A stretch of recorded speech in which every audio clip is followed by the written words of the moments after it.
Deus abençoe as nossas crianças. Eu quero chamar a sua atenção, obrigado, Leandro. Quero chamar a sua atenção para a leitura do texto. Apocalipse, capítulo 14. Nós estamos em um novo ciclo. Esse ciclo começou no capítulo 12 e ele se encerra no capítulo 14. E o que nós temos visto é que esses ciclos são a contagem de toda a história da redenção. Como que essa história começou? Essa história começou no capítulo 12, onde que uma mulher gloriosa estava para dar à luz a um filho. Mas diante dessa mulher veio um dragão. E esse dragão estava pronto para destruir o filho, assim que o menino nascesse. Resumindo toda a história da redenção, esse menino nasce, mas não só nasce, é arrebatado a Deus.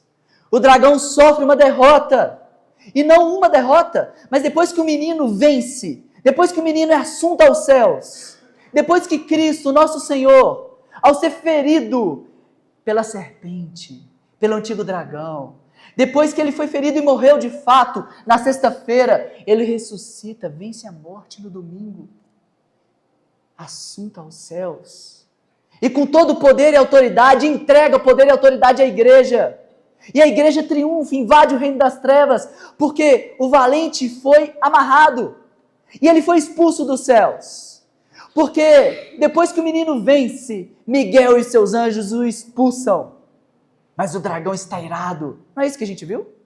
Estou apenas contando o que você já sabe. Não é isso que a gente viu? O dragão foi lançado na terra e ele está irado. E ele começa a perseguir a mulher. Mas Deus ajuda. Deus livra a mulher. Deus protege a mulher. Ele com a sua boca, e presta atenção, com a sua boca, por meio do engano, ele tenta destruir a mulher. Mas a terra ajuda a mulher. E as águas que saíram da boca do dragão são sugadas pela terra e o dragão sofre mais uma derrota. Mas o dragão está irado. E o que Robson pregou para a gente no domingo passado é que esse dragão irado se levanta e então pede a ajuda de dois ajudantes.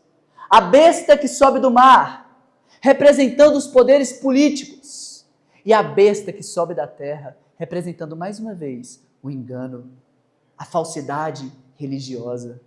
Então o dragão, que chama os seus dois aliados, se levantam e enganam muitas pessoas. E foi dado a eles autoridade para enganar durante a semana longa de Daniel. Durante os 3 anos e meio. E o dragão se levanta contra a igreja e ele quer enganar a igreja. E o que nós temos nesse texto é o contraste.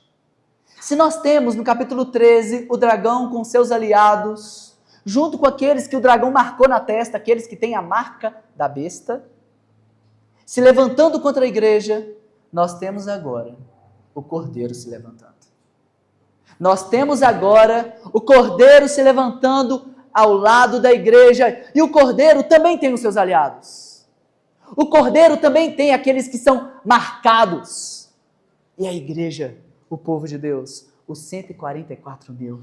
E nós veremos exatamente isso. Meus irmãos, o título da nossa mensagem hoje é, não coube todo ele aqui, e eu errei, mas o título correto seria A Vida, o Cântico e o Caráter dos Marcados pelo Cordeiro. Faltou o pelo aí. A vida, o cântico e o caráter dos marcados pelo Cordeiro. E eu quero fazer uma pergunta inicial para você antes de nós lermos o texto. A pergunta que Robson trouxe aqui para a gente. Qual marca que você tem? O que nós temos visto de forma muito clara é que não existe neutralidade. Ou você é marcado pelo Cordeiro, e você segue o Cordeiro, obedece o Cordeiro, e o Cordeiro para você é a própria vida.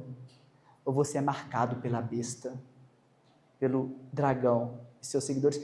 Meus irmãos, não há neutralidade. Cada uma das suas ações está dizendo, Jesus é o meu Senhor, ou eu pertenço à besta, ou eu sou o meu Senhor.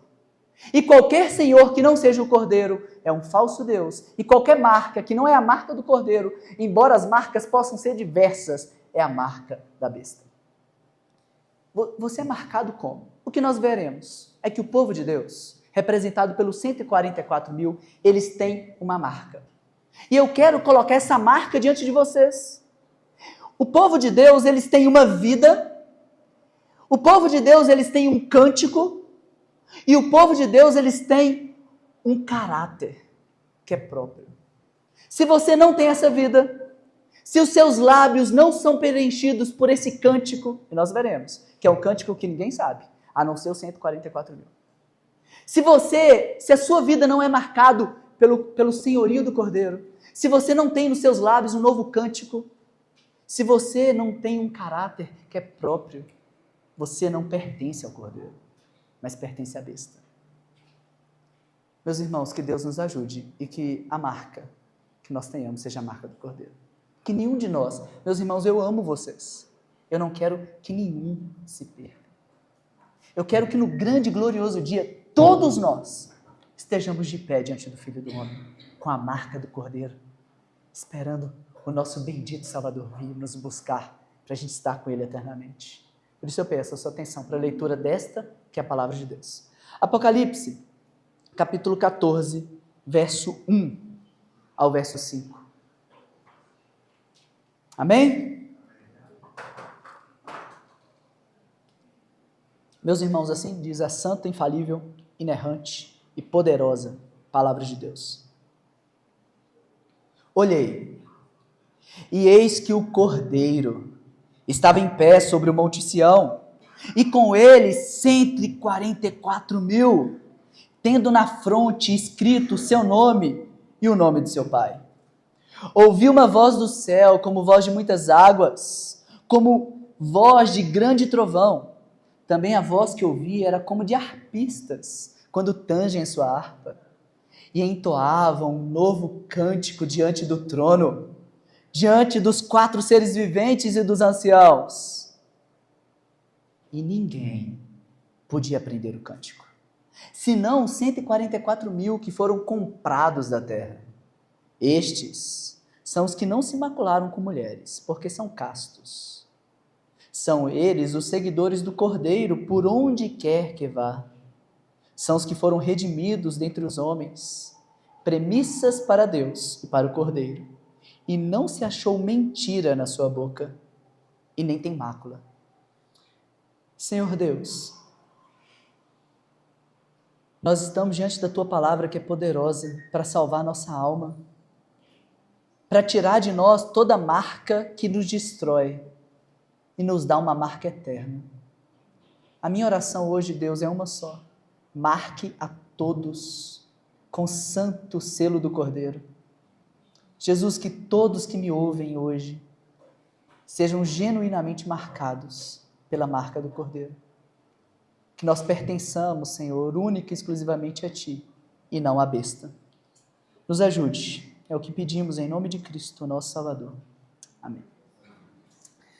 Meus irmãos, era uma vez, numa terra muito, muito distante, em 1930, aconteceu uma coisa que dificilmente a gente enxerga como os nossos tempos. Lá, em 1930, havia um país que enfrentava graves crises sociais e econômicas. O desemprego disparava. A instabilidade política era generalizada. Em meio a esse caos, o caos do desemprego, instabilidade política, aconteceu algo. O nacionalismo ganhou força. Igrejas que antes se concentravam na espiritualidade começaram a se envolver cada vez mais com política. Discursos de políticos tornavam-se comuns nos cultos. Bandeiras nacionais passaram a adornar os altares. Que coisa, gente! Nesse reino muito, muito distante. Uma coisa que nós não vemos. Bandeiras nacionais nos púlpitos, discursos políticos substituindo o evangelho. Não, não, não. Mas aconteceu isso. E o que nós vamos ver é que quando isso acontece, o que está em operação é o poder da besta. A besta age de duas formas. Ela há um ajudante, um poder político, e um outro, um poder religioso, que engana, que ludibria, que faz com que a igreja tenha esperança, não no Cordeiro, não só no Cordeiro, mas no Cordeiro e em mais alguma coisa. No Cordeiro e em uma ideologia. Meus irmãos, embora possa parecer familiar essa história, o país em questão não é o Brasil, é a Alemanha. Isso de fato aconteceu. Não é um reino distante, isso de fato aconteceu. Hitler manipulou a igreja, alegando o seu poder como Führer. Era conhecido por Deus, era concedido por Deus, e que ele era o salvador da nação. Ele disse isso. A igreja do Reich tentou unificar as igrejas protestantes para mobilizá-las em prol da nação, apresentando o nazismo como a solução para todos os males sociais e argumentando que a igreja deveria apoiar essa causa justa. Infelizmente, muitas igrejas acabaram aderindo ao nacionalismo de Hitler. Gente, isso aconteceu de fato. Qual que é o problema nosso em relação à história? Nós repetimos o erro porque a gente não olha para a história. Nós estamos fadados a repetir a história porque não conhecemos a história. O discurso de Hitler era um discurso nacionalista. Lindo. E nós temos que nos levantar contra a maldade que aflige a Alemanha. Nós temos então que destruir aqueles que nos destroem. Nós temos que unir forças, todas as igrejas, unir forças, porque a esperança está no Führer. E a bênção apostólica passou a ser Heil Hitler, ou seja, viva o Hitler. Eu não estou inventando essa história, irmãos.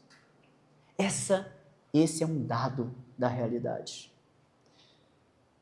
Mas também, houve um grupo de pastores que resistiu à corrupção da fé, resultando na formação daquilo que nós conhecemos como igreja confessante. Entre seus líderes destacavam Dietrich Bonhoeffer e Karl Barth, que se opuseram firmemente à substituição do evangelho pela ideologia nazista.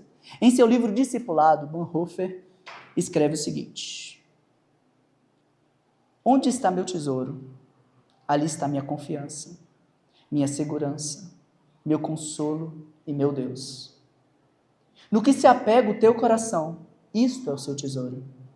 Tudo que te impede de amar a Deus acima de todas as coisas, tudo que se interpõe entre ti e a obediência a Jesus, eis o tesouro que prende o seu coração. E por que eu estou falando disso? Eu estou falando disso, meus irmãos, porque a besta trabalha exatamente, o diabo trabalha exatamente tentando ludibriar. E o dragão tem dois ajudantes. Um é a besta que sobe do mar, representando o poder político. A outra é a besta que sobe da terra, representando o poder e o engano religioso. Um é o Lula, o outro é o Bolsonaro. Um é aquele que ataca a igreja por fora, o Lula faz isso. O comunismo faz isso. Isso é uma desgraça, não é isso que nós estamos dizendo. De fato, há uma besta, um poder político que oprime a igreja, que quer acabar com o poder de expressão da igreja, que cerceia a igreja. Há uma besta que sobe do mar. Mas também há uma besta que sobe da terra. Também a corrupção interna da igreja. Satanás quer destruir a igreja dessas duas formas. O dragão quer destruir a igreja com essas duas bestas. Uma besta que ataca a igreja externamente. Outra besta que corrompe a igreja, a esperança da igreja no evangelho e coloca a esperança da igreja em outro Deus. O que nós vamos tratar hoje é como nós podemos nos livrar do poder das bestas. Nós temos aprendido que a história de Apocalipse é a história de toda a Escritura. E nós vemos que isso tem acontecido. Isso tem acontecido, meus irmãos. Não vai vir lá no mar uma besta terrível. O Robson trouxe isso para a gente. O diabo não vai aparecer com um chifre para assustar você. Ele já está operando. Desde o princípio das eras. Ele tem tentado destruir o descendente e o seu povo. Nós vemos que o dragão se ira e ele quer nos destruir. Mas o diabo não vai aparecer para você que é casado com chifre. Ele vai aparecer com uma proposta de adultério. Ele vai aparecer de forma astuta. Ele vai aparecer com engano. Por isso você precisa de conhecer sua fé. Para que a sua esperança esteja só em Deus. não em reinos e coisas que são temporais. Meus irmãos, tudo disso aqui vai passar. A besta já opera nos poderes deste mundo. A minha pergunta e o que eu quero ensinar para a igreja hoje, nesses 5 versículos, é muito simples o nosso texto hoje. Como nós, como igreja, podemos resistir aos ataques das bestas? Como nós podemos resistir ao ataque da besta que sobe do mar? Como nós podemos resistir ao ataque, ao engano da besta que sobe da terra? É exatamente isso que nós vamos considerar. O que os cristãos devem fazer diante dos ataques do dragão e das bestas? Como reagir à pressão esmagadora do poder político da besta que sobe do mar e das seduções enganosas da besta que sobe da terra? E a resposta, meus irmãos, é como diz Bonhoeffer: nós devemos guardar o coração de toda idolatria, amar a Deus acima de tudo e confiar nele mais do que qualquer ideologia. E é isso que aprenderemos hoje, ao observar a vida, o cântico e o caráter dos 144 mil. A nossa introdução foi grande, porque o nosso texto é pequeno. Nosso texto é dividido em 3 partes. A primeira parte vai falar sobre o Cordeiro e os 144 mil. Vai falar sobre a vida que o Cordeiro infunde no seu povo. E nós vamos entender quem é de fato os 144 mil. Na segunda parte do nosso sermão, que está aí na página 5, nós veremos o cântico novo, que é exclusivo dos 144 mil, verso 2 e verso 3. E na última parte do nosso sermão, está na página 6 da ordem de culto, que considera o verso 4 e o verso 5. Eu falei errado os versos, né? A segunda parte é o verso 2 e 3. E a terceira parte, que considera os versos 4 e verso 5, vai falar sobre o caráter irrepreensível dos 144 mil. Nós temos então um povo, os 144 mil, que se opõem à besta, que se opõem às bestas, que se opõem ao dragão, e eles vivem de uma determinada maneira. O que nós vamos fazer hoje é olhar para como eles vivem e aprender como nós temos que viver. E olhar para a nossa vida e ver se nós vivemos de fato como esses 144 mil, ou se a nossa esperança está na besta que faz sinais e prodígios miraculosos e maravilhosos. Onde que está a nossa esperança? A primeira parte do nosso sermão, meus irmãos, o verso 1 diz o seguinte: olhei. Ele diz isso depois do quê? Depois que ele já tinha visto não só uma mulher gloriosa, ele tinha visto um dragão que se opõe à mulher, ele tinha visto esse menino ser arrebatado, Miguel expulsar o demônio e a besta, o dragão, a antiga serpente, se irá contra a mulher e contra os seus descendentes, perseguir ele. E ele vê, então, esses sinais miraculosos e os 2 ajudantes que o dragão tem.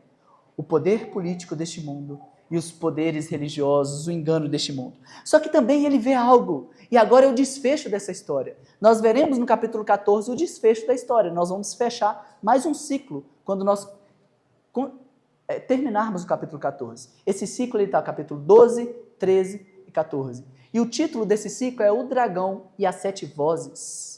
Nós veremos essas 7 vozes na próxima exposição. Mas por enquanto a gente está vendo quem que se opõe ao dragão. Quem pode se opor ao dragão? E ele diz: olhei, e eis o Cordeiro em pé no Monte Sião. Nós temos um Cordeiro glorioso e vitorioso. E a primeira coisa que vemos aí é o contraste entre a besta que parece um cordeiro. Como Robson disse, o falso mestre... por favor, não ache que os alemães são ingênuos. E nós aqui somos sábios e nós não caímos mais nisso. Eles estavam lá, eles foram enredados por uma ideologia de uma besta. Não achem que eles são ingênuos porque a besta parece o cordeiro, mas fala como o dragão. Parece o cordeiro. Aparentemente, quando você olha, está tudo bem. Mas o discurso não é o evangelho. Não é a confiança em Deus somente, mas é a confiança em outras coisas que não o cordeiro. Mas esse cordeiro ele está de pé. Se antes nós temos uma besta que parece o cordeiro, agora nós temos a visão do próprio cordeiro. E João diz, olha, eu vi o cordeiro. Nós temos aí um contraste, olha, acompanhe comigo a leitura na final da página 4 da ordem de culto. O contraste entre a besta e o cordeiro encontra o paralelo no contraste entre os seguidores da besta com seu sinal estampado em sua testa e os seguidores do cordeiro com os nomes do cordeiro e de seu pai escritos na sua testa.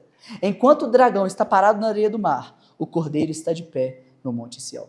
Meus irmãos, se nós temos aqueles que têm a marca da besta, porque se entregam à besta e o dragão, nós temos agora o cordeiro com 144 mil que tem na testa a marca do cordeiro do seu pai. Primeiro, enfatiza a unidade entre o pai e o filho. Esses 144 mil tem a marca do pai e do filho, a marca do cordeiro e a marca do seu pai. E eles pertencem a Jesus. Aqueles que são marcados é aqueles que são exclusivos do cordeiro. Eles pertencem completamente ao cordeiro. Agora, quem são, então, esses 144 mil? Acompanhe comigo na página 5 da ordem de culto. Os 144 mil representam a totalidade dos salvos. É isso que o Vinícius trouxe para a gente quando ele expôs Apocalipse capítulo 7, onde que os 144 mil aparecem pela primeira vez. Os 144 mil representam a totalidade dos salvos. Gente, por que isso? Por que 144 mil? Vocês precisam de entender que números transmitem conceitos. E que em Apocalipse o número nunca é literal. Nunca é literal. Os números representam conceitos ou verdades. E a gente usa isso na nossa língua também. Quando eu digo o seguinte, Thales, você é 10. O que eu estou querendo dizer? Eu não estou querendo dizer que ele é 10 Thales. Será que é 10 gêmeos? Não, que isso? Como assim, Thales, você é 10? O 10 é um número, Thales é uma pessoa. Você está fazendo um erro de categoria. Não dá para entender isso que você está falando. Ah, ele tem muitas viagens, né? Não, gente, é muito simples. Eu estou querendo dizer que ele é um cara legal. Mas eu posso usar um outro número para transmitir o mesmo conceito. Eu posso dizer, Thales, você é 1000, cara. Você é nota 1000. Tá vendo? São números completamente diferentes, mas eles estão transmitindo o mesmo conceito. A gente usa imagens para transmitir conceitos. E é isso que a gente tem que entender em Apocalipse. Você tem imagens que transmitem conceitos. E a gente já trabalhou aí sobre as linguagens idiomáticas. Fulano tem a língua maior do que a boca. E a gente vai fazer uma aplicação sobre isso aqui, gente. Ó. A língua é fogo. Deixa eu guardar isso aqui. Mas fulano tem a língua maior que a boca. Será que ele tem uma linguona? Não! Ele fala o que ele não deve. Ah, a mãe desse menino só passa a mão na cabeça dele. Ela fica lá atrás do menino passando. Não! Nós entendemos isso porque nós estamos dentro dessa cultura. Mas nós temos uma dificuldade de entender quando o Apocalipse trabalha com números. E esses números, eles não são literais. Eles estão ensinando para a gente alguns conceitos. E qual que é o conceito que o número 144 mil ensina para a gente? Como eu disse, o número 10 e o número 1000 para a gente pode transmitir a mesma ideia. Da mesma forma que para o hebreu, o número 7 transmite a ideia de completude. Não transmite? A gente está vendo por quê? Porque o mundo foi feito em 7 dias, os 7 dias da criação, completude, e Apocalipse está dividido em 7 ciclos de 7. O cordeiro e a carta às 7 igrejas, as 7 taças, as 7 trombetas, os 7 selos, o dragão e as 7 vozes, os 7 juízos de Deus, 7, transmite a completude de uma história que vai do começo ao fim. Mas não só isso, 12 também significa para o hebreu completude. Por quê? Porque a nação deles vieram de 12 patriarcas. 12 patriarcas. Então, 12 é todo o povo. Então, você está falando de 12, se faltou um, aí não é todo mundo, não. Agora, se tem 12, aí tem todo mundo. Todo mundo está dentro. E o Vinícius, quando ele ensinou Apocalipse capítulo 7, nós vimos isso de forma clara. Você tem 12 da tribo de Asser, 12 da tribo de Neftali, 12 mil, né? De cada uma, que dá 144 mil.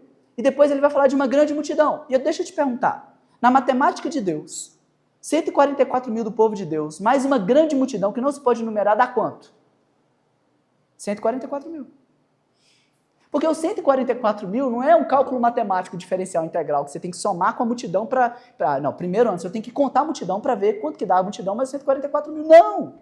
Significa a totalidade do povo de Deus. Todos os salvos da antiga e da nova aliança, todos estão juntos adorando o Cordeiro. É isso que significa o número 144 mil, a completude dos salvos. A gente precisa começar a entender a matemática de Deus. Por meio do vínculo do matrimônio, 1 mais 1 é igual a 1. O Pai, o Filho e o Espírito. Jesus, Deus E o Espírito?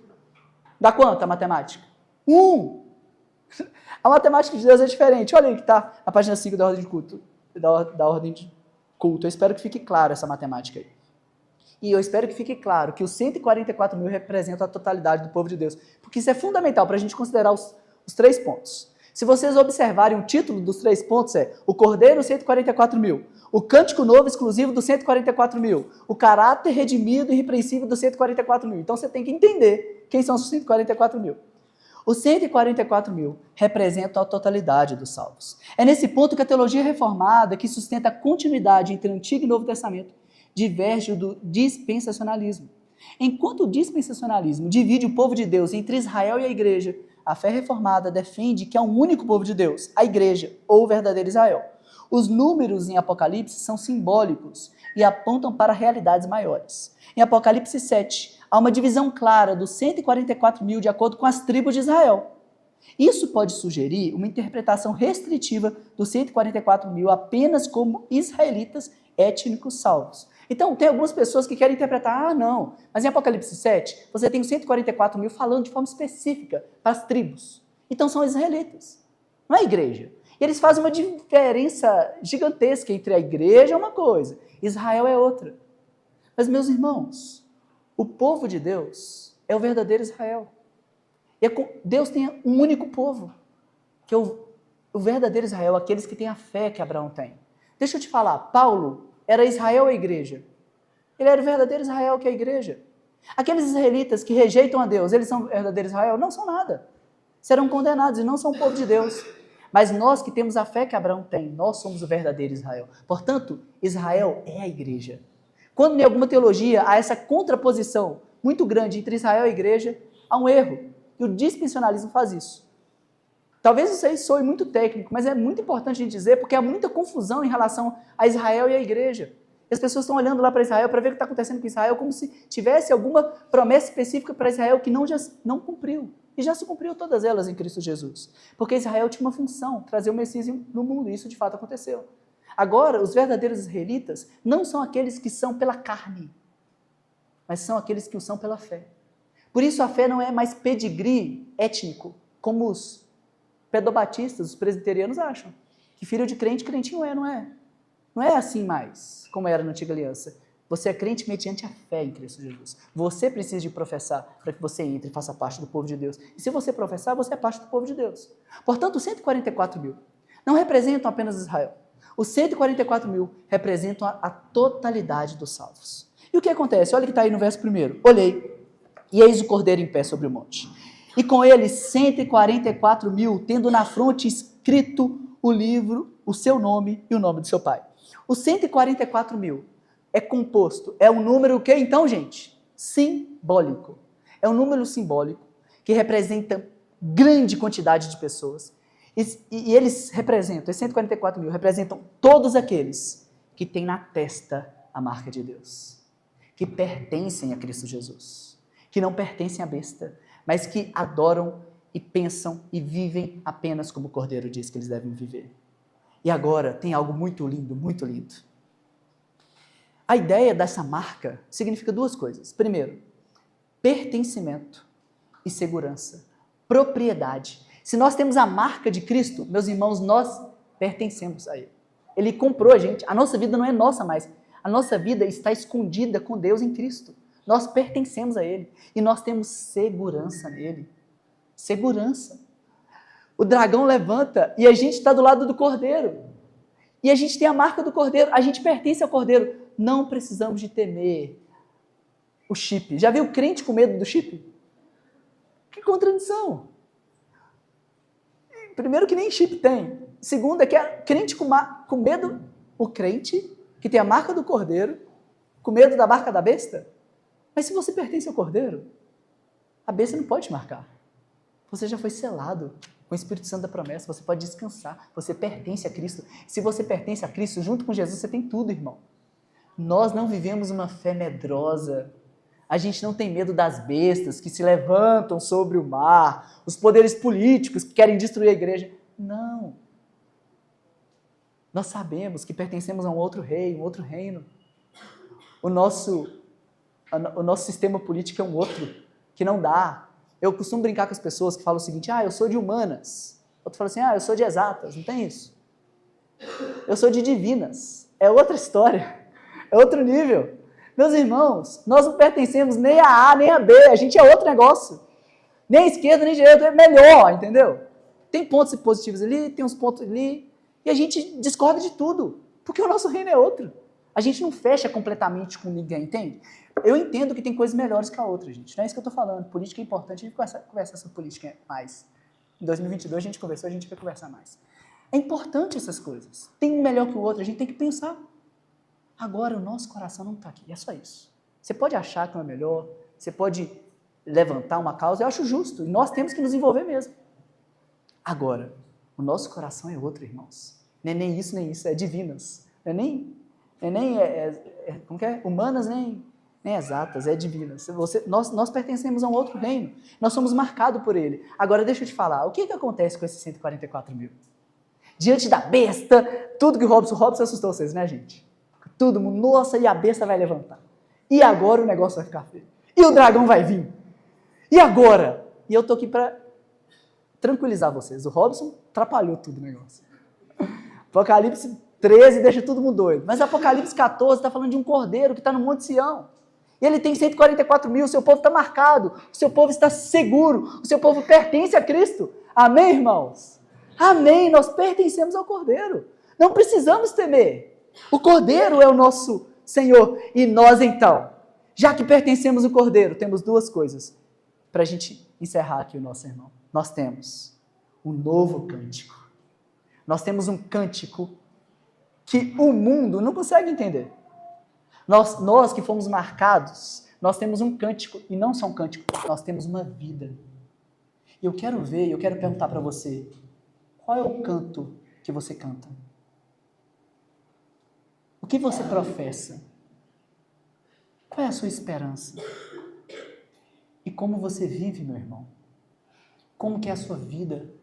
Como você tem vivido? Essas duas coisas que a gente vai considerar. Primeiro, o cântico novo e exclusivo dos 144 mil. Gente, exclusivo. Só nós cantamos isso. O mundo não consegue compreender. Só os remidos, só os selados têm esse cântico. Capítulo 14, verso 2. Ouvi uma voz do céu. Então ele vê o cordeiro e ele ouve. Olha que legal, primeiro ele vê, agora ele ouve. Ele vê o povo de Deus e junto com o povo de Deus, ele ouve o povo de Deus cantando. O povo de Deus é um povo que canta. E bonito, né, gente? O povo de Deus canta bonito. Então João viu o cordeiro. O João viu os 144 mil, aquela multidão. Porque a gente sabe que não é 144 mil, né? Quando ele fala que ele viu os 144 mil, a gente sabe que é uma multidão que não se pode enumerar, de remidos e santos, que cantam ao cordeiro. Faz a besta, o dragão, as bestas, os reinos desse mundo tremerem diante do cordeiro. Então ele vê o cordeiro de pé no Monte Sião. E ele vê 144 mil. E ele agora ouve. Ouviu uma voz do céu, como voz de muitas águas. Uma voz estrondosa, uma voz poderosa, uma voz forte. Uma voz grande como de trovão. Olha como que ele tenta narrar isso. Não dá para ouvir. É tão lindo quando os irmãos param de tocar e a igreja só canta. E a gente vê a voz do povo de Deus. E eu imagino, Senhor, um dia eu vou estar no meio, não só da minha comunidade local, mas no meio da igreja de Cristo reunida em todos os tempos, em todas as eras. E eu vou cantar com toda a minha força ao Cordeiro, que vive para sempre. Eu vou adorar o Cordeiro, junto com as vozes de trovão, vozes como de muitas águas, e a gente vai cantar o Cordeiro, bendizer o Cordeiro. Meus irmãos, como que crente não vem no culto domingo? Como que não ama isso? O culto no domingo é um vislumbre do que a gente vai viver para sempre. Isso aqui é só um gostinho do que a gente vai ter para sempre. A gente vai estar no meio do povo de Deus cantando ao Cordeiro. E é legal a forma que ele usa para descrever isso. Ele diz, voz como de muitas águas. João estava em Patmos e ele sabe o que é voz de muitas águas. O barulho ensurdecedor das águas. Voz como de trovão. E o que tem? Também a voz que eu vi era como de arpistas. Olha que lindo. Ao mesmo tempo que é poderoso, é solene. Ao mesmo tempo que é poderoso, é sublime a harpa. E ele vê então como arpistas que tangem a sua harpa, essa voz.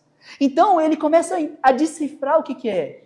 Eles estão cantando um cântico novo diante do trono, diante dos 4 seres viventes e dos anciãos. Meus irmãos, nós estamos diante da glória celeste, os 4 seres viventes, os 24 anciãos, e nós estaremos diante dele cantando ao Cordeiro, cantando ao Senhor, cantando aquele que é o nosso Deus, aquele que nos resgatou, aquele que nos comprou, e a gente vai ver isso. E eles entoavam um cântico novo diante dos 4 seres viventes. Meus irmãos, nós teremos um novo cântico. A nossa boca, ela não serve para murmurar, para reclamar. Já viu pessoas que têm na sua boca amargura, maldade, maledicência? Como você usa a sua língua, meu irmão? Para bendizer a Deus e para destruir seu irmão? Meus irmãos, não convém que seja assim.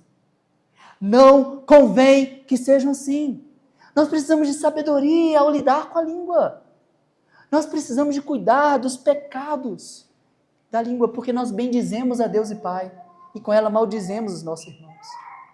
Que Deus tenha misericórdia de nós, que Deus nos transforme, que nós não sejamos daqueles que têm a marca da besta, uma boca maldizente, que profere mentira, que profere engano, que profere maldade, mas uma boca que fala a verdade, que abençoa, que adora a Deus. Eles entoavam um cântico novo diante do Cordeiro e dos 4 seres viventes, e ninguém podia aprender o cântico, senão 144 mil que foram comprados da terra. Meus irmãos, só pode aprender esse cântico, não aqueles que pertencem à terra, mas aqueles que outrora pertenciam à terra, mas foram comprados. Eu quero te perguntar, você foi comprado? Você pertence a Cristo? Se você pertence a Cristo, a sua forma de viver deve demonstrar isso. É isso que a gente vai ver no último ponto. Mas, meus irmãos, se nós pertencemos a Cristo, se nós fomos comprados por Jesus, nós temos em nossos lábios um novo cântico. E esse cântico independe das circunstâncias. Independe daquilo que a gente está passando. Esse cântico, ele é cântico não porque as coisas estão bem, mas ele é cântico porque Cristo é o Senhor e nós pertencemos a Cristo. Tudo pode desmoronar, mas nós temos Cristo, e se nós temos Cristo, nós temos motivos para cantar. Pense, por exemplo, em Paulo e Silas. Eles tiveram suas vestes rasgadas. Olha aí que está na página 5 da Ordem de Cultos. Primeiro, deixa eu trabalhar um ponto aqui. Sabe o que é importante desse cântico? O que é enfatizado desse cântico? É enfatizado que ninguém pode aprender esse cântico. Olha o que João diz. Ele diz o seguinte: entoavam um novo cântico diante do trono e diante do Cordeiro, e ninguém podia aprender o cântico. Não há uma pessoa que, mesmo ouvindo o cântico, ela não consegue aprender. É impossível de aprender esse cântico.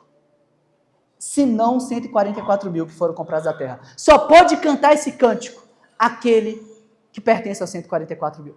Aquele que pertence ao povo de Deus de todos os tempos, de todas as eras, de todas as nações. Só o povo de Deus tem esse cântico. Meus irmãos, nós temos um cântico em nossos lábios que o ímpio nunca vai entender. Olha só, olha o que está na ordem de culto. Os ímpios não conseguem compreender o cântico que ressoa nos lábios do povo de Deus. Mesmo em meio a provações, carregamos no coração uma alegria tão profunda que transborda em cânticos de adoração ao Senhor. Nossa alegria não é medida pelas circunstâncias temporais. Ela não é encontrada nas posses, no status, no reconhecimento dos outros ou na realização de desejos terrenos. Nossa alegria é uma pessoa, Cristo, o nosso bendito Deus e Salvador. Cristo nos foi dado. Estamos unidos a Ele para sempre e Ele é a nossa paz, segurança e alegria. Nada pode nos separar do amor de Deus que está em Cristo, nosso Senhor. Por isso nossa boca se enche de riso e a nossa língua de júbilo, pois Ele é nosso libertador. Ele é nosso maior bem e Ele jamais será tirado. Meus irmãos, você pode dizer isso. Eu tenho Cristo e eu tenho tudo. Pouco importa o que me podem fazer os homens. Eu tenho Jesus e Jesus é o meu Senhor. A minha alegria não está estabelecida em posses. Não está estabelecida naquilo que as pessoas dizem a meu respeito. Cristo é a minha paz, Ele é a minha alegria. Eu não sou instável, levado por todo vento de doutrina, porque eu estou alicerçado em Cristo, que é o meu Senhor. Cristo que é o meu Senhor. E nele a minha fé é inabalável. E os ímpios não entendem, e as nações perguntam. Grandes coisas fez o Senhor por eles, e por isso eles estão alegres. Meus irmãos, como diz o Salmo 126, nós ficamos como quem sonha, porque o Senhor fez grandes coisas por nós. O que Ele fez? Nos libertou da Babilônia? Não, isso é só uma figura. Ele nos libertou do pecado e da morte, irmãos. Ele nos libertou do pecado e da morte, agora a gente tem um cântico de louvor a Ele. E a nossa língua se enche de riso, a nossa boca se enche de louvor, porque grandes coisas fez o Senhor por nós, por isso nós estamos alegres. Cristo nos foi entregue. E Ele de fato nos libertou da Babilônia, que chama Alemanha. Ele nos libertou da Babilônia, que chama Brasil. A gente ama o Brasil. A gente não ama o Brasil acima do nosso Deus. Ele nos libertou dessas Babilônias todas. Nós pertencemos a um outro reino, irmãos. Nós batalhamos por esse reino e a nossa boca se enche de riso e de cântico. E um cântico que ninguém consegue entender. Acompanhe comigo duas histórias para a gente ilustrar essa verdade. A primeira de Paulo e Silas, Atos capítulo 16, do 22 ao 24. Pegaram eles e rasgaram-lhe as vestes, mandaram açoitá-los com varas, e havendo dado muitos açoites, o lançaram na prisão, mandando o carcereiro que o guardasse em segurança, o qual, tendo recebido tal ordem, os lançou no cárcere interior, lhe segurou os pés no tronco.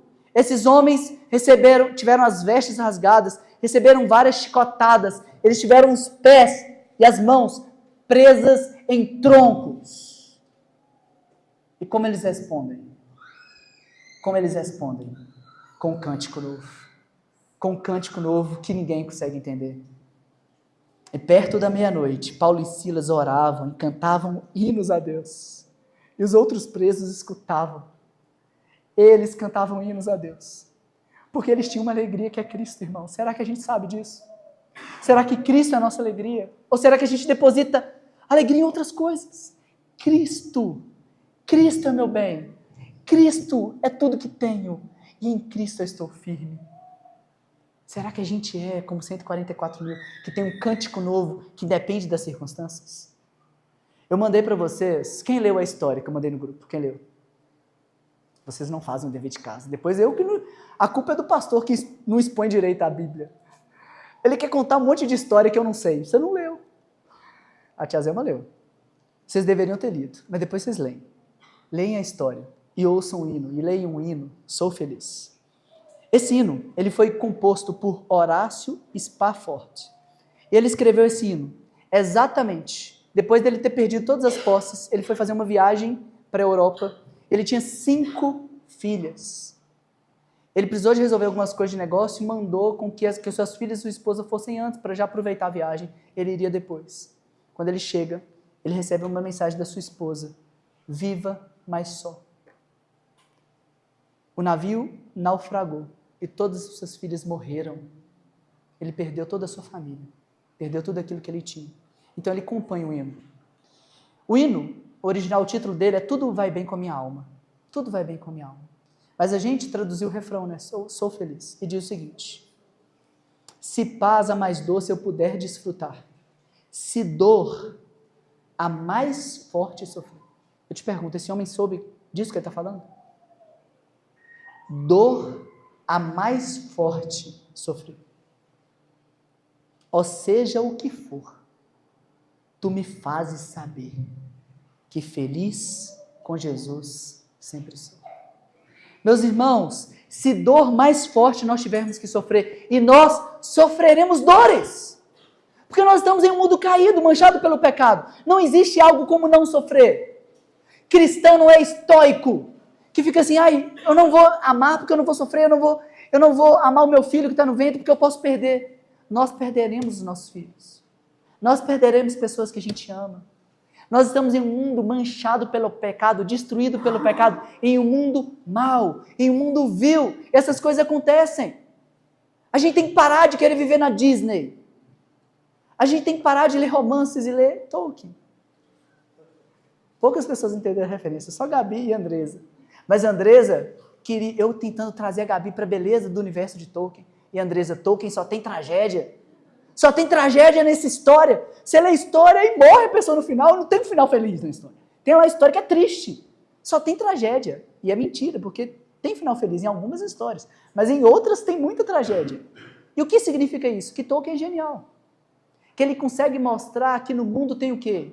Maldade. Tem quebra. E nós, quando lemos Tolkien, estamos preparados para a vida. Gostou da apologética aí? Esse aí eu precisava dessa aí. Eu estava engasgada. Não é, Gabi? Gabi já comprou os livros. Nós vencemos. Mas olha só, gente. O mundo é um mundo que tem tragédia, que tem maldade. E qual é a mensagem cristã? Que todas as maldades e todas as misérias e todas as tragédias serão sugadas pelo Cristo. Quando toda maldade, quando todo pecado, quando toda miséria, quando a taça da ira de Deus se encontra no Cordeiro, ele absorve a ira. Ele acaba com o mal. Ele enxuga dos olhos toda lágrima. Ele acaba com a maldade. Ele acaba com os Hitlers. Ele acaba com o adultério. Ele acaba com a prostituição. Ele acaba com o estupro. Ele acaba com o abuso. Ele acaba com a desigualdade. Ele acaba com tudo o que nos aflige. Acaba com o câncer. Acaba com a doença. Acaba com a morte dos nossos infantes dentro do ventre. O nosso Senhor, quando toda a maldade é colocada nele, ele absorve a maldade e ele devolve com graça. Ele pega toda a nossa maldade, ele entrega graça. E o que nós somos como igreja? O corpo de Cristo. O que a gente tem que fazer? Pegar toda a maldade que os homens fazem contra a gente, toda a miséria que os homens fazem, toda a calúnia, toda a mentira, todo o pecado que eles pecam contra nós, a rebeldia, a maldade, a gente pega, a gente coloca em Cristo e a gente devolve em amor, em cuidado mais uma vez. Nós somos feridos. Nós somos enganados. Nós somos manipulados. Nós recebemos abuso. Nós recebemos doença, maldade. Nós absorvemos, colocamos diante do nosso Cristo. E nós andamos como o nosso Cristo. E nós cantamos um cântico novo. E a gente pode cantar: se dor a mais forte eu puder, eu sofrer. Ó seja o que for, tu me fazes saber que feliz com Jesus sempre sou. Você tem um novo cântico nos seus lábios? Depois eu vou mandar uma música da Tamires Garcia para vocês no grupo. Há um novo cântico em meus lábios. É uma canção que eu estou aprendendo a cantar. Aprendendo a cantar. Você acha que eu sou bom nesse cântico aí, gente? Eu não sou bom em cântico nenhum, né? Para comer de conversa. Eu canto mal. Mas esse cântico é um canto que a gente começa a aprender a cantar. Quando a dor vem, a gente aprende: Jesus, eu tenho o Senhor. Eu tenho o Senhor, Jesus. Se paz a mais doce eu puder desfrutar, se dor a mais forte sofrer, ou seja o que for, tu me fazes saber que feliz com Jesus sempre sou. Último ponto do nosso sermão, na página 6 da ordem de culto, verso 4 e verso 5. Se os 144 mil representam todo o povo de Deus, se os 144 mil pertencem ao Cordeiro, eles estão seguros no Cordeiro, se eles não colocam sua esperança em nada deste mundo, se os 144 mil têm um novo cântico, que independe das circunstâncias externas. As circunstâncias externas podem apontar para a lamúria, para a tristeza, mas nós temos o Cordeiro. E se nós temos o Cordeiro, a besta pode matar o nosso corpo, mas nunca pode nos atingir eternamente. Venha Satanás, venha o que for, levanta o inferno. Cristo nos foi dado. A gente tem Cristo e a gente tem tudo. Não tem como eles tirarem Cristo de nós. Porque nada pode nos separar do amor de Deus. Nem altura, nem profundidade, nem largura, nem anjos, nem demônios, nem principados, nem potestades. Nada pode nos separar. A gente está unido em Jesus e acabou, irmãos. Jesus é nosso, nós somos dele. E a gente ama o Senhor e a gente vai estar sempre com ele. Acabou, acabou, vencemos. Vencemos a besta, vencemos o dragão, vencemos o nosso pecado, vencemos a morte, vencemos com Cristo Jesus. Agora, eu não quero que você tenha uma esperança falsa. Porque quem vence é só os 144 mil. E os 144 mil, eles têm o caráter irrepreensível. Olha o que está aí, no verso 4 e verso 5. O primeiro trecho é um trecho que talvez pode confundir vocês, né? Olha o que diz aí o começo do verso 4. São estes os que não se contaminaram com mulheres, porque são castos. Não se contaminaram com mulheres, então, aí algumas pessoas dizem assim, então eles são celibatários. Né? Óbvio. Se não se contaminaram com mulheres, não entendem uma vírgula de Apocalipse. Não deveria ter passado do revelação, primeira palavra. Apocalipse usa imagens para transmitir conceitos. Qual é a imagem que está sendo colocada diante de nós? De alguém que não se contaminou com mulheres. Qual é a mulher? A grande meretriz. A grande Isabel. A Babilônia. Aquela que o dragão e o cordeiro têm sobre os seus cuidados. Olha o que está eu vou ler, eu acho que vai ficar mais claro, depois eu explico. Página 6 da ordem de culto. São esses que não se contaminaram com mulheres, pois se conservaram virgens. A expressão virgens não sugere que são solteiros ou celibatários, uma vez que o casamento, segundo a Escritura, é honroso e não é considerado impureza. Ter relações sexuais dentro do casamento faz que você não seja virgem e faz com que você não seja impuro. Porque o casamento para Deus é honrado. Então, virgens não sugere que são solteiros ou celibatários, uma vez que o casamento, segundo as Escrituras, é honroso e não é considerado impureza. Se fosse uma referência apenas aos solteiros, as mulheres estariam excluídas deste grupo, o que contradiz a verdade, que tanto homens quanto mulheres estão entre os salvos e são parte dos 144 mil. Este grupo não é uma classe especial distinta, mas sim a representação da totalidade da igreja. Os 144 mil representam a igreja como noiva de Cristo, que é pura e não se entrega à grande meretriz, a prostituta. Apocalipse capítulo 17, 1 a 5. Aqui a linguagem é figurada. São descritos como castos, porque são espiritualmente puros e não se prostituem com ídolos falsos. A igreja ama, se entrega e se envolve apenas com seu Senhor. O seu coração pertence completamente a Deus. Vocês estão entendendo o que eu estou falando? Por que eu comecei a mensagem com aquela ilustração? A igreja de Cristo não é a igreja do Terceiro Reich. Não é a igreja do Hitler, não é a igreja nacionalista. A igreja de Cristo é a igreja confessante que confessa a Cristo Jesus e que não se entrega a nenhum falso ídolo, nenhum falso Deus. No Antigo Testamento, a idolatria é frequentemente descrita como adultério. Frequentemente descrita. Então você tem Deus dizendo o seguinte: o meu povo adulterou, o meu povo se deitou com falsos deuses. Gente, é isso que aconteceu? Não. Mas eles colocaram esperança em ídolos e não em Deus. Portanto, 144 mil são aqueles que não se entregam à grande meretriz, que não são idólatras como o povo do Antigo Testamento. Quando o povo de Deus se entregava a falsos deuses, isso era narrado como infidelidade conjugal. Porém, o verdadeiro povo de Deus, representado pelos 144 mil, não se contaminará. Eles permanecerão castos e são fiéis ao seu noivo e ao seu Senhor Jesus Cristo. Então, a primeira coisa que está dizendo aí, como que o dragão, com as suas bestas, tentam ludibriar e destruir o povo de Deus? Primeiro, com poder político, coação, e o segundo, com imoralidade dentro da igreja.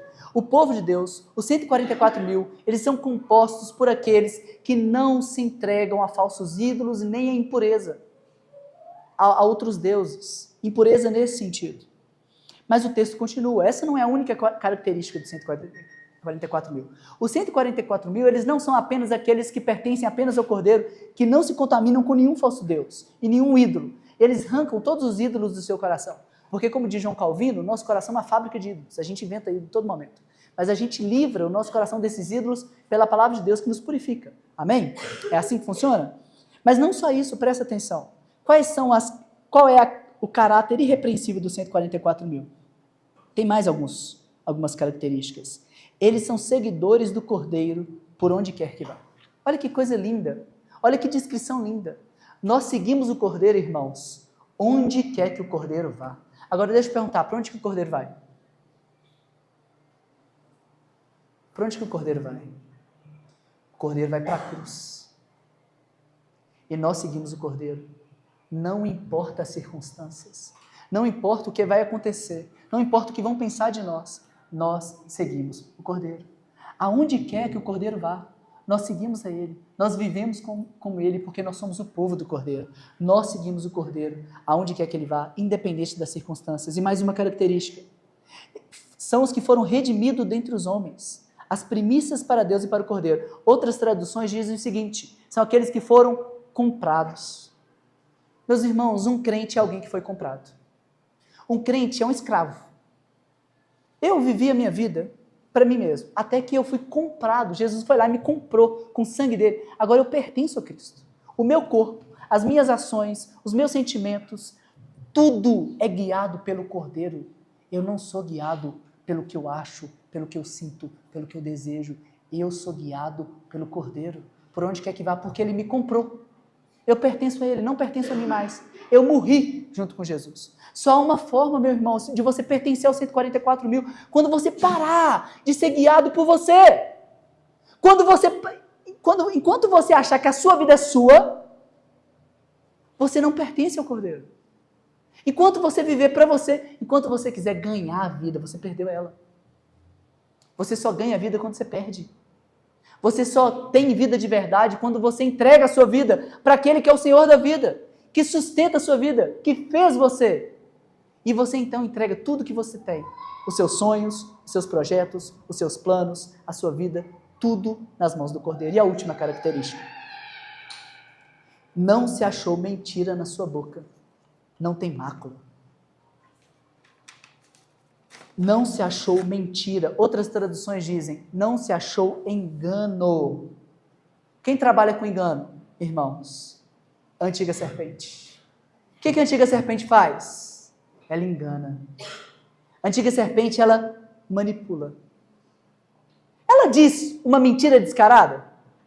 A antiga serpente chega para Adão e Eva lá no jardim e diz o seguinte, olha, na verdade quem fez tudo isso aí fui eu que fiz, Deus nem existe, sabe de nada. E agora você vai comer desse fruto aqui agora. É isso que ela diz? Não, ela não coloca uma mentira descarada. Não é assim que Satanás trabalha, não, gente. Ele trabalha como? Não é assim que Deus disse? Mas Deus não... Mas você não pode comer de nada? Ele sabia. Mas assim, você não pode fazer isso? É engano, é uma meia-verdade. Não é transparência, não é a verdade. O cristão, ele trabalha como alguém que não tem engano nos seus lábios. Ele é o que ele é. O que ele diz, em nenhum lugar, ele pode dizer em outro lugar de forma muito tranquila. E se ele não pode dizer o que ele diz, é porque ele não deveria ter dito o que ele diz. Meus irmãos, o cristão, ele não trabalha com engano, mas ele trabalha com a verdade. Quem trabalha com engano é a serpente. Eu quero te perguntar mais uma vez, de que lado você está? Que marca que você tem? A marca do engano ou a marca da verdade? Sem mácula. E aí eu quero ler um trechinho aqui do Catecismo Maior de Westminster, quando ele fala acerca do 9º mandamento. Qual que é o 9º mandamento? O 9º mandamento é o mandamento que diz, não dirás falso testemunho. Mas ele não abarca só isso. Ou seja, você não fala mentira, porque a mentira procede do diabo, mas você fala a verdade. Você é o que você é. O que você fala, você faz. Devia ser assim. Você fala a verdade e você vive a verdade. Mas o 9º mandamento também abarca todo tipo de pecado contra a língua. E eu quero, então, indicar esse livro aqui, ó. Magnífico, né, amor? Eu e a Andresa, nós lemos e assim, a gente aprendeu muito, foi muito bom pra gente. Mas olha o que diz. Quais são os deveres exigidos no 9º mandamento? Os deveres exigidos no 9º mandamento são conservar e promover a verdade entre os homens e a boa reputação do nosso próximo, assim como a nossa.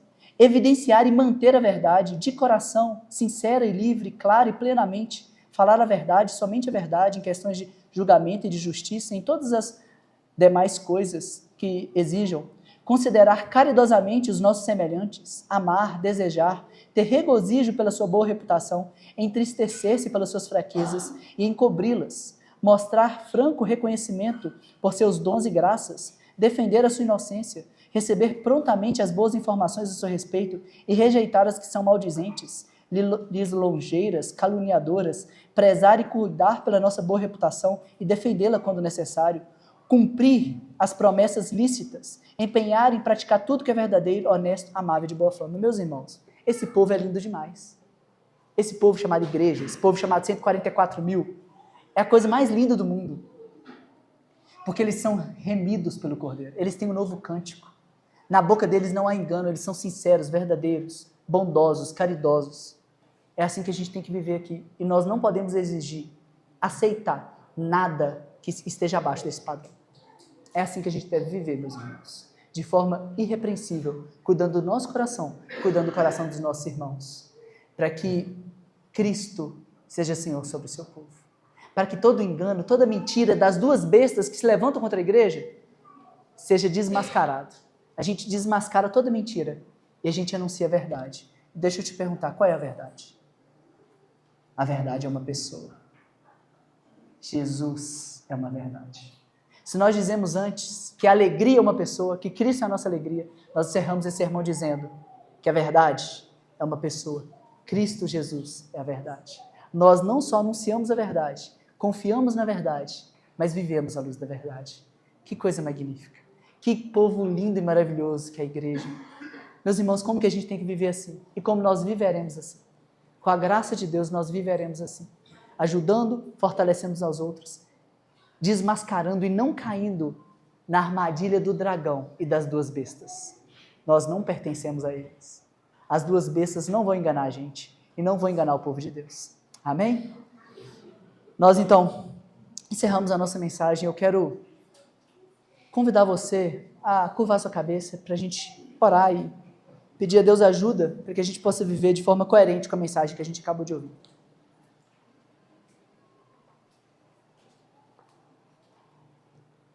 Por favor, meu irmão, não pense no seu semelhante. Pense no Cordeiro e pense na vida que você tem que viver, uma vez que você faz parte dos 144 mil. Uma vez que você não pertence ao dragão e à besta, uma vez que o engano não tem espaço na sua boca, e uma vez que o Cordeiro te marcou, que você vai triunfar com o Cordeiro, como que você tem que viver?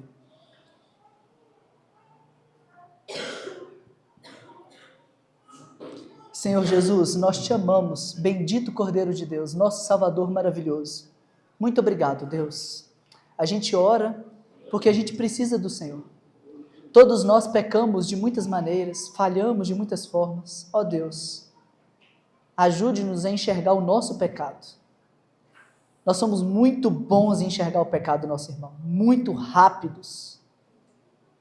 Ó Deus, mas ajude-nos a olhar para nós, a crescermos em santidade e piedade diante do Senhor, a exortarmos aqueles que vacilam, a arrebatar aqueles que estão na astúcia e no engano do diabo, como salvando-os pelo fogo. Ó Deus, nos ajude a ajudar os nossos irmãos. Mas para isso a gente precisa de olhar para nós. Ajude-nos, Deus, a tirar a trave do nosso olho e enfiar o dedo no olho do irmão e tirar o cisco do olho dele, que também é importante e também é necessário. Obrigado, Deus, pela tua palavra santa. Obrigado porque por mais que o dragão e suas bestas se levantam, o Cordeiro também se levanta. E a nossa esperança está no Cordeiro bendito e santo, que rasgará os céus e virá buscar o teu povo. Obrigado, Cordeiro bendito de Deus, que nos marca com seu sangue, que nós vamos celebrar agora na ceia.